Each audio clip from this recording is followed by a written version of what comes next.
Imagínese, a los 15 años ya estaba a cargo del tráfico callejero. Luego, un enfrentamiento armado casi me condenó a pasar 43 años tras las rejas.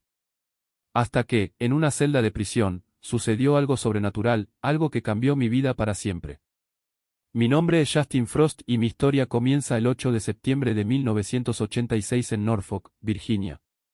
Nací en un hogar marcado por el caos. Mis padres, divididos entre el catolicismo y el bautismo, nunca supieron qué creer.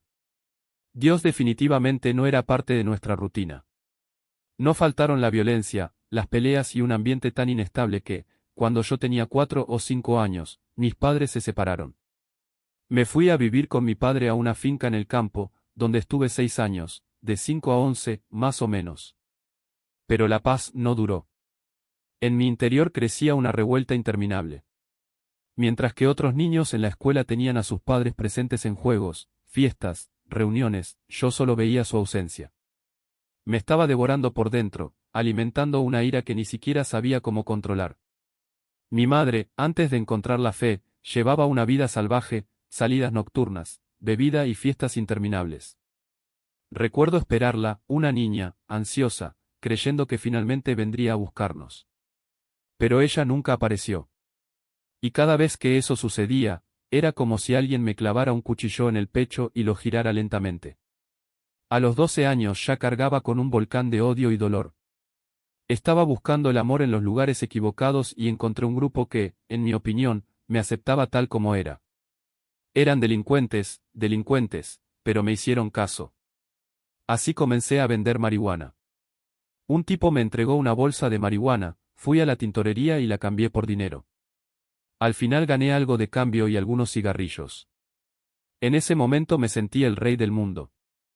A los 12 años ya había bajado del porche, como decíamos en la calle, estaba realmente metido en el crimen. Empezamos a robar coches. Una vez cogimos un Camaro del año 1990. La historia es realmente divertida, no por el crimen en sí, sino por mi mente juvenil. Yo, bajito, apenas llegué al volante. Estábamos allí, fumando, tratando de impresionar a algunas chicas, cuando vi luces de policía en el espejo retrovisor. ¿Sabes lo que me preocupó primero? Esconde el paquete de cigarrillos. No el hecho de que estuviéramos en un auto robado. Terminé arrestado. Mi padre contrató a un abogado y me dijo, esta es tu única oportunidad. La próxima vez estarás solo. Me fui con 125 horas de servicio comunitario, una ligera reprimenda. Pero, para mis socios, fue un motivo de orgullo. No delataste a nadie. Respeto. En mi opinión, ser arrestado era casi un rito de iniciación. Todos los que conocía habían pasado por esto. Fue como una reunión familiar. No pasó mucho tiempo antes de que me arrestaran nuevamente. Esta vez pasé 60 días en un centro de detención de menores. Para mí, fue solo un capítulo más en la vida que llevaba. Cuando me fui, ni mi padre ni mi madre quisieron recibirme. Mi hermana mayor, que no estaba involucrada en drogas, me acogió, pero no me puso límites. Seguí en la calle, robando, traficando, haciendo lo que quería. A los 14 años, mi madre y yo terminamos en una especie de refugio, una casa con 20 niños, todos con problemas similares a los míos. El encargado del asiento me prometió tiempo para jugar videojuegos y lavaba los platos. Hice el trabajo, pero cuando dijo que no era mi turno de jugar, perdí los estribos. Cogí un cuchillo enorme de la cocina y corrí tras él. La policía llegó antes de que pudiera hacer algo peor. Me arrestaron nuevamente. Después de eso, mi madre y yo nos mudamos a Ronald, Virginia. El lugar era una pesadilla, apartamentos superpoblados, tráfico de drogas, prostitución, jeringuillas esparcidas por los pasillos. Era el tipo de ambiente donde el crimen no era la excepción, sino la regla. Y yo, con toda esa ira acumulada, estaba más que lista para lanzarme de cabeza. Arrestado de nuevo. Esta vez, no fue solo una noche en la comisaría. Me metieron en una celda sucia, con olor a orina y a desesperación, y allí estaba, de nuevo en el único lugar que parecía entenderme. Los barrotes ya no me asustaban. Al contrario, fueron como un abrazo familiar, una rutina que dominaba. Mientras otros reclusos se quejaban de la comida o del hacinamiento, yo me sentía como en casa. Después de todo, el crimen no era solo lo que yo hacía, sino quién era yo. Pero algo empezó a cambiar. No todo de golpe, no como en las películas, donde el personaje tiene una epifanía y pasa página. Era más como una lenta grieta en una pared. Primero, estaban las noches de insomnio, escuchando los gritos de los chicos que eran golpeados en el patio, los sollozos ahogados de los novatos. Luego vino el agotamiento. No el físico, sino el que te devora por dentro, que te hace mirarte al espejo y no reconocer al chico que te devuelve la mirada. Tenía 18 años y ya me sentía de 40, cargando con el peso de decisiones que no siempre fueron mías, pero que acepté como si lo fueran. Fue una de esas noches que conocí a un chico llamado Marcus. Era mayor, probablemente unos 30 años, y tenía esa tranquilidad de quien lo ha visto todo y ya no se impresiona. Pero lo que me llamó la atención no fue su postura, sino lo que llevaba, una Biblia gastada, con páginas amarillentas y notas en los márgenes. Al principio, pensé que era simplemente otro loco que intentaba convertir a otros para pasar el tiempo. Hasta que un día, después de una gran pelea en la cafetería, me llamó a un lado y me dijo, «¿Estás cansada de correr, no? Aquí todo lo estamos. La diferencia es que algunos lo admiten y otros fingen que no». No respondí. No era necesario. Él sabía que estaba escuchando. Poco a poco comencé a tomar prestada la Biblia. No porque de repente me hubiera convertido en creyente, sino porque las palabras de mi interior parecían hablar directamente a esa grieta que sentía. Hablaron de redención, de un hombre que había sido traicionado, golpeado, abandonado y aún así decidió perdonar. Eso me molestó. No se trataba de religión. Se trataba de algo que nunca había experimentado, la esperanza. Cuando salí en abril, con la puerta de la prisión abriéndose como una boca hambrienta, juré que esta vez sería diferente. Conseguí un trabajo en un restaurante de mariscos, sirviendo mesas y ganando propinas. Durante un tiempo incluso funcionó. Pero el problema no era el dinero. Era el vacío. Y el vacío siempre encuentra una manera de hacerte retroceder. Aparecieron viejos amigos, como siempre. «Oye, hermano, ¿estás perdido? Ven a caminar, estamos ganando mucho dinero». Y fui. Porque es fácil resistirse al dinero cuando tienes un propósito. Pero cuando lo que te mueve es la sed de ser visto, de ser respetado, de llenar un agujero que parece no tener fondo, es cuando la trampa se tensa. Empecé a vender de nuevo. No porque lo necesitara, sino porque era la única manera de sentir que importaba. Las cadenas de oro alrededor de mi cuello, las zapatillas caras, las mujeres que me miraban con admiración, todo eso era una droga más fuerte que cualquier polvo. Y como cualquier adicto, creía que podía controlarlo. Solo una vez más. Solo hasta que reúnas un poco más. Entonces me detendré. Pero el crimen no perdona. Te deja subir solo para derribarte más fuerte.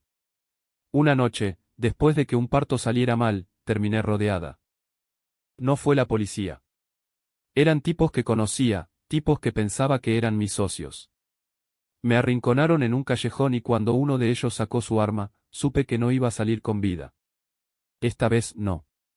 Fue entonces cuando sucedió algo extraño. En medio del caos, con el cañón del arma apuntando a mi frente, recordé las palabras de Marcus. «Estás cansado de correr». Y por primera vez me detuve. No peleé. No rogué. Simplemente cerré los ojos y esperé. Pero la bala no llegó. Cuando abrí los ojos, el tipo que iba a matarme me estaba mirando con una expresión que no podía descifrar. «Vete», dijo, bajando el arma. «Y no volverá». Corrí. Corrí como nunca antes lo había hecho. No para escapar de la policía, no para escapar de una deuda. Corrí porque, en ese momento, comprendí que la muerte no era el final. Era solo otra puerta. Y no quería pasar por eso. No sé si fue Dios, si fue suerte, si fue el universo dando una última oportunidad. Lo único que sé es que cuando dejé de correr, finalmente pude respirar. Y por primera vez en años, el aire que llenaba mis pulmones no sabía a desesperación. Sabía a libertad. No saldrás con vida. Sus palabras cayeron sobre mí como una sentencia, pero no en la forma que diría el juez. Fue diferente. Fue como si el mismo cielo le hubiera susurrado al oído y ella, por amor, tuviera el valor de repetirme. Me reí. Me reí porque en el fondo sabía que ella tenía razón. Me reí porque, si hubiera sido cualquier otro, lo habría llamado una locura. Pero mi madre no era cualquiera. Ella vio cosas. Cosas que yo, con toda mi arrogancia de hombre armado y lleno de dinero, no podía ver. Esa mañana hacía demasiado calor para llevar una Glock en la cintura de mis pantalones. Demasiado caliente para fingir que todavía controlaba algo. Los chicos que estaban conmigo, 2, 3, no recuerdo, reían, hablaban en voz alta, como si el mundo fuera suyo. Y, durante un tiempo, lo fue. Hasta que dejó de serlo. No quería creerle. Pero algo dentro de mí, algo que había enterrado junto con la Biblia que me regalaron cuando tenía 8 años, se agitó. Un recuerdo, el peso de las páginas en mis manos, la voz de mi abuela diciendo, Dios tiene un plan para ti, muchacho. En ese momento yo también me reí. Ahora, no te rías más. 7 días después, la policía me rodeó. No fue una incursión cinematográfica, con helicópteros y disparos. Fue peor. Era un coche detenido en la esquina, 2 hombres trajeados bajaban lentamente, como si supieran que yo no iba a ninguna parte. Y realmente no iba a hacerlo. Estaba cansado. No correr, todavía sabía cómo hacerlo, pero no correr a ninguna parte. En el tribunal, el fiscal habló de 42 años. El juez sacudió la cabeza como si lo lamentara. Mi madre lloró. Yo. Me miré las manos. Ya tenían armas, drogas, dinero, mujeres. Pero nunca habían ocultado la verdad. Y la verdad fue que, por primera vez, no tenía salida. No tenía un plan. No hubo excusa. En la celda de detención, un tipo mayor me dijo, te vas a pudrir allí, muchacho. A la gente como nosotros no se le perdona. Quise responder que no era como él, que era diferente. Pero las palabras se murieron en mi garganta. Porque, en el fondo, sabía que tenía razón. Fue entonces cuando sucedió algo. No fue un rayo de luz, no fue una voz celestial. Fue más sencillo. Fue silencio. Un silencio tan profundo que, por primera vez en años, escuché mi propia respiración. Y, en ese silencio, entendí que 42 años no era una sentencia. Fueron una elección. Podría pasar cada uno de estos días maldiciendo al mundo, o podría usarlos para entender por qué, en medio de tanto caos, mi madre todavía creía en mí. Al día siguiente, cuando me llevaron a prisión, ya no corría. Estaba caminando. Y, por primera vez en mucho tiempo, no tenía miedo de lo que vendría después. Porque, al final, la puerta que tanto temía abrir podría ser la única que me llevaría a casa. Firmas un acuerdo de no apelación. Era un riesgo, pero ya no veía ningún sentido en luchar contra lo inevitable. Si 5 años era el precio para salir de ese ciclo, entonces que sean 5 años bien vividos. No como un hombre que espera la libertad, sino como alguien que construye una nueva versión de sí mismo. El juez golpeó su mazo y regresé a la celda con una extraña sensación de alivio. No fue miedo ni resignación. Era como si, por primera vez, tuviera un mapa en mis manos, aunque las carreteras todavía estaban cubiertas de niebla. Esa noche, mientras los otros reclusos gritaban o maldecían al sistema, yo me senté en silencio, leyendo el mismo libro que había empezado meses antes. Cada palabra me pareció escrita. No con juicio, sino con una claridad que nunca me había permitido ver. Y luego llegó el día de la transferencia. Me llevaron a una unidad de media seguridad, un lugar donde el tiempo no solo se contaba, sino que se vivía. Allí conocí a hombres que, como yo, tenían historias de violencia, de decisiones equivocadas y de vidas desperdiciadas. Pero también conocí a otros, aquellos que, a pesar de las rejas, habían encontrado algo más grande que la libertad que algún día tendrían. Hablaron de propósito, de redención, de un Dios que no los veía como criminales, sino como niños. Y por primera vez quise escuchar. Empecé a asistir a las reuniones en la capilla. No por obligación, sino porque algo dentro de mí me dolía al recordar a aquella mujer llorando en la oscuridad, la bala que pasó a centímetros de la cabeza de un niño. Ya no quería ser el hombre que hacía estas cosas. Quería ser alguien que, cuando se mirara al espejo, no apartara la mirada. Pasaron los años. Aprendí a coser, a estudiar, a escribirle cartas a mi madre sin sentirme culpable. Aprendí que el arrepentimiento no es debilidad, sino el primer paso para convertirme en una mejor persona. Y cuando finalmente salí, no fue con el peso de un expresidiario, sino con la ligereza de quien había dejado mucho más que una frase. Hoy, cuando miro hacia atrás, veo que esos 42 años no fueron una maldición. Fueron un recordatorio. Un recordatorio de que no importa cuánto nos empuje la vida al abismo, siempre hay una mano extendida, incluso si es la nuestra. Y que, a veces, la puerta que más tememos abrir es precisamente la que nos lleva de vuelta a casa. Mi vida antes, pero nunca había experimentado el poder de Dios rompiendo cadenas dentro de mí. Y en ese momento supe que lo necesitaba. Necesitaba que alguien luchara por mí, porque ya no tenía fuerzas para luchar solo. El pastor respondió a mi llamado. Vino a mí con una urgencia que nunca había visto en nadie. No fue un sermón, no fue una lección moral, era un hombre arrodillado a mi lado, llorando en voz alta, derribando los muros que yo había construido. Y entonces, por primera vez, lo sentí. No fue un suave alivio, no fue una paz tranquila. Fue un terremoto. Fue como si algo dentro de mí se desgarrara, como si cada mentira que había creído, cada justificación que había inventado, cada cadena que había arrastrado durante años, simplemente se rompiera. Lloré como nunca antes había llorado. No fueron solo lágrimas de arrepentimiento, sino de liberación. Era como si, después de décadas, alguien finalmente hubiera abierto la ventana y dejado entrar el aire. Pero la libertad no es un momento, es una elección diaria. Y todavía tenía mucho que aprender.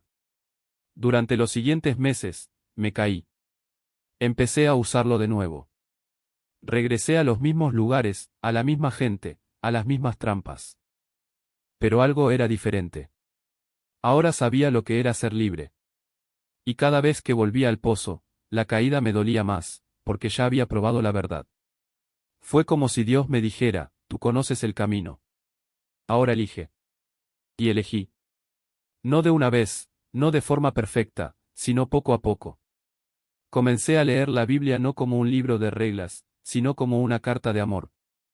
Empecé a orar no como un ritual, sino como una conversación. Empecé a ver a las personas no como instrumentos de mis deseos, sino como almas que, como yo, necesitaban redención. Y, sobre todo, comencé a comprender que la gracia no es algo que se gana, sino algo que se recibe, todos los días, con las manos abiertas. Hoy, cuando miro hacia atrás, no veo a un hombre destrozado. Veo a un hombre que fue quebrantado para ser reconstruido. Veo cicatrices que no son marcas de vergüenza, sino testimonios de un Dios que no se da por vencido con nosotros, incluso cuando nos damos por vencidos con nosotros mismos. Y si hay algo que he aprendido a lo largo de todos estos años es que la libertad no consiste en no volver a caer nunca más, sino en saber que, incluso cuando caemos, hay alguien dispuesto a levantarnos. Y que, al final, la prisión más grande no son los barrotes, sino el miedo a creer que merecemos ser libres. Un hombre arruinado, pero no un hombre derrotado. Porque allí, en ese momento de desesperación, dije lo que nunca había tenido el valor de admitir en voz alta, pastor, no puedo más. No sé cómo cambiar, pero quiero ser diferente. Ya no quiero esta vida. Y algo extraordinario sucedió cuando las palabras salieron de mi boca, no eran solo un grito de ayuda, eran el primer paso de una rendición que ni siquiera sabía que necesitaba. Colgó el teléfono. Y cuando volvió a llamar, sus palabras cayeron sobre mí como un martillo que rompe cadenas. Justin, esta mañana oré por ti. Y el Señor me dijo algo claro, si no abandonas este camino, no saldrás con vida. Morirás. Pero luego dijo algo que hirió más profundamente que cualquier amenaza, hijo, el cielo no es tu destino. No fue un juicio. Era un espejo. Y en ese momento, vi lo que siempre supe pero que nunca quise afrontar, que la muerte no era solo física. Fue una lenta asfixia del alma. Dejé esa llamada como quien huye de un incendio. Recogí mis cosas esa misma mañana, todavía con el sabor amargo de la última recaída en la boca.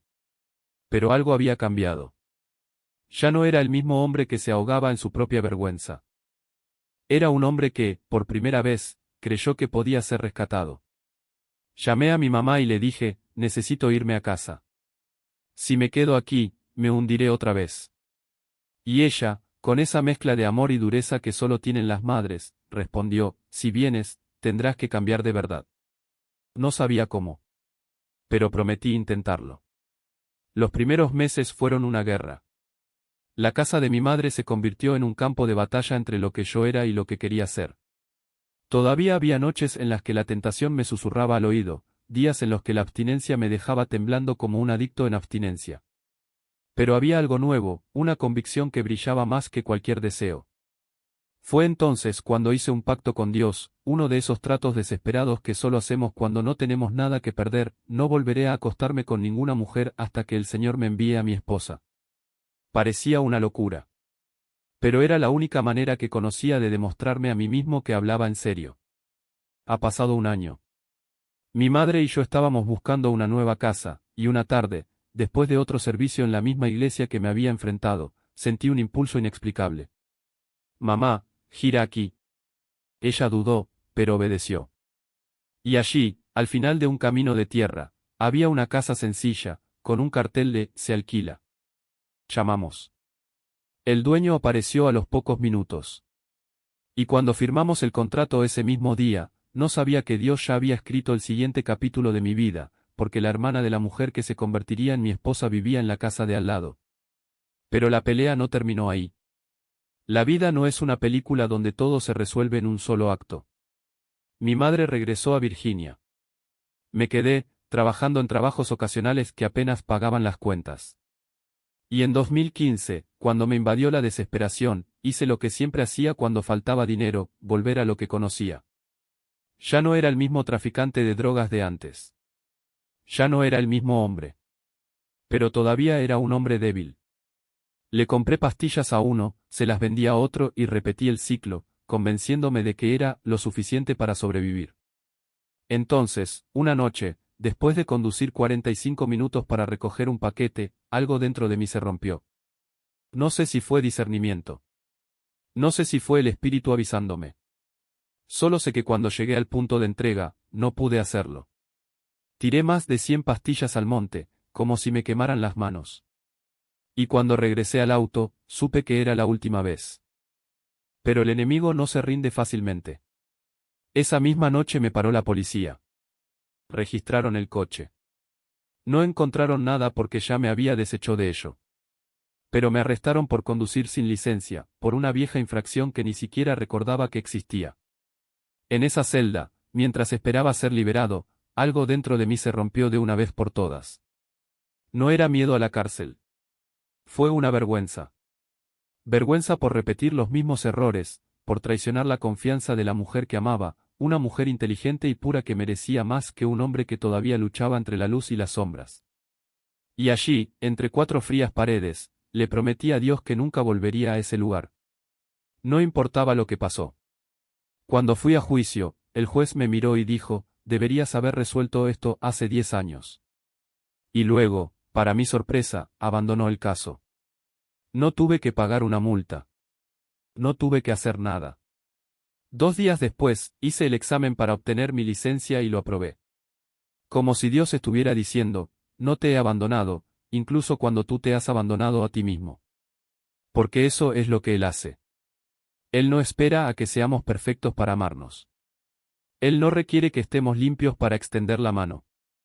Él nos encuentra en medio del barro, nos levanta y nos recuerda que su gracia no es una recompensa para los justos, sino un regalo para los quebrantados. Y ese día, cuando salí del DMV con mi licencia de conducir en mano, ya no era el mismo hombre que habían arrestado. Ya no era el mismo hombre que vendía pastillas. Ya no era el mismo hombre que huyó de Dios. Fue alguien que finalmente entendió: la libertad no es la ausencia de caídas. Es la certeza de que, incluso cuando caemos, hay alguien dispuesto a levantarnos y mostrarnos que el camino a casa siempre ha estado abierto. Rendición absoluta. Y ese sábado, mientras temblaba en el baño con la botella en la mano, no era solo una adicción lo que estaba tirando por el inodoro, era toda mi antigua identidad. Cada gota que corría por el desagüe llevaba consigo años de vergüenza, de noches de insomnio, de promesas incumplidas a Dios y a mí mismo. No estaba simplemente luchando contra un hábito, estaba librando una guerra espiritual donde el enemigo usaba mis propias debilidades como armas. Y entonces, en medio del llanto convulsivo, escuché nuevamente su voz, no como un trueno, sino como un susurro que atravesó mi alma: Hijo, este es tu tiempo. Confía en mí, y romperé estas cadenas para siempre. No fue una petición, fue una orden de batalla. Y en ese momento entendí que la libertad no viene de intentar ser lo suficientemente fuerte, sino de admitir que nunca lo fuimos. La verdadera fortaleza está en reconocer nuestra debilidad y dejar que Él la llene con su poder. Cuando me levanté de esa posición derrotada, algo dentro de mí había cambiado.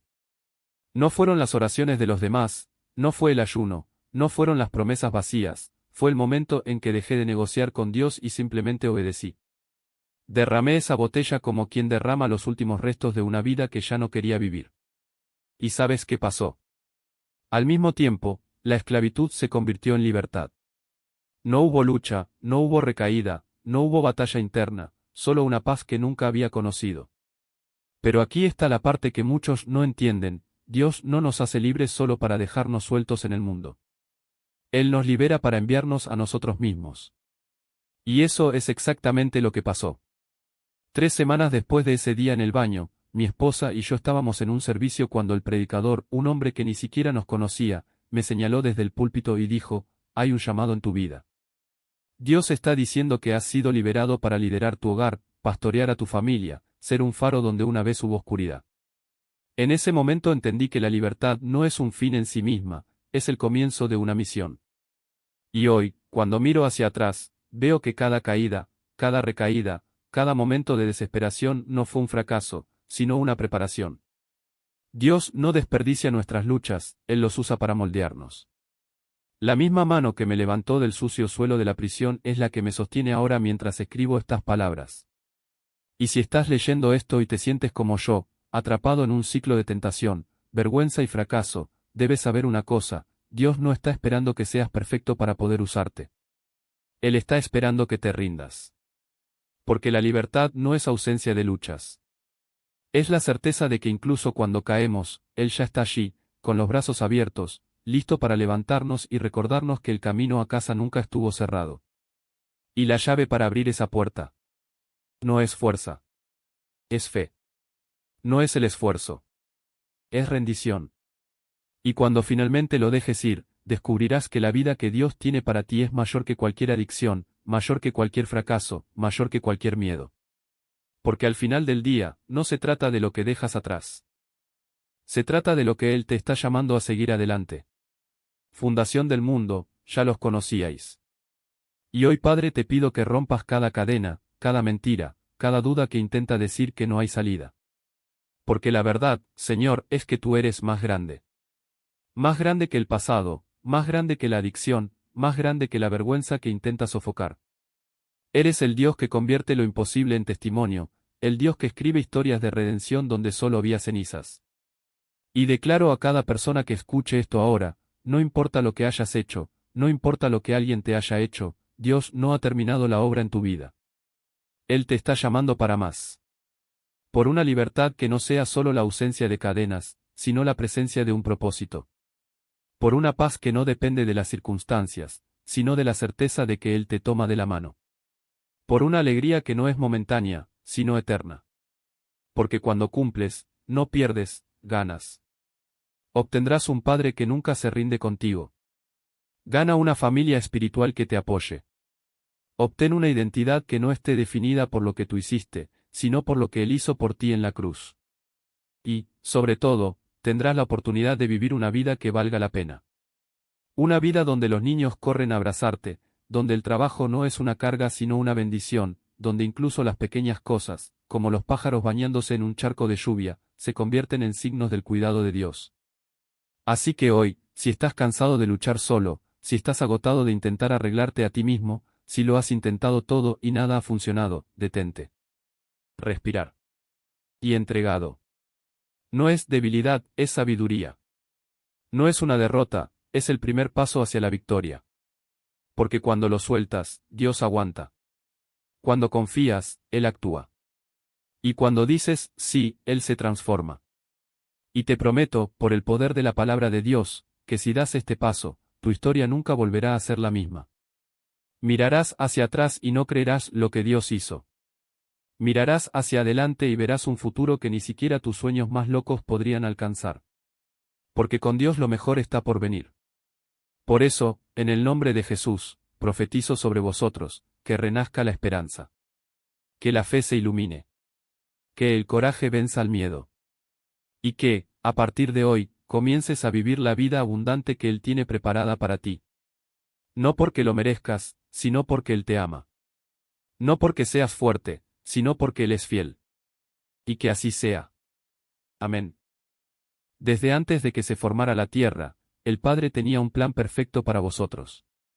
Y hoy, en el nombre de Jesús, declaro que la soberanía, el amor y el poder de nuestro Dios invaden este lugar, tocan vidas y transforman destinos. Que tu presencia sea tan real que toda cadena se rompa, toda adicción se destruya, toda prisión se abra. Porque el mismo poder que levantó a Cristo de entre los muertos está aquí, ahora, para liberarte. No hay cadena que resista, no hay oscuridad que no pueda disiparse, no hay herida que no pueda sanar. El Señor está restaurando mentes, purificando corazones y os está dando un nuevo comienzo. Un corazón regenerado, un alma renovada, una vida reescrita por la gracia. Y si hay alguien aquí que nunca ha experimentado verdaderamente el amor de Dios, hoy es el día. Hoy es el momento en que Él se revela de una manera que nunca has visto, nunca has sentido, nunca has imaginado. Porque Él no está lejos, está aquí, dispuesto a cambiarlo todo. Te doy gracias, Padre, por todo lo que ya estás haciendo y harás. Que cada promesa se cumpla, que cada milagro suceda, que cada vida se transforme. Y así sea, en el nombre de Jesús. Amén.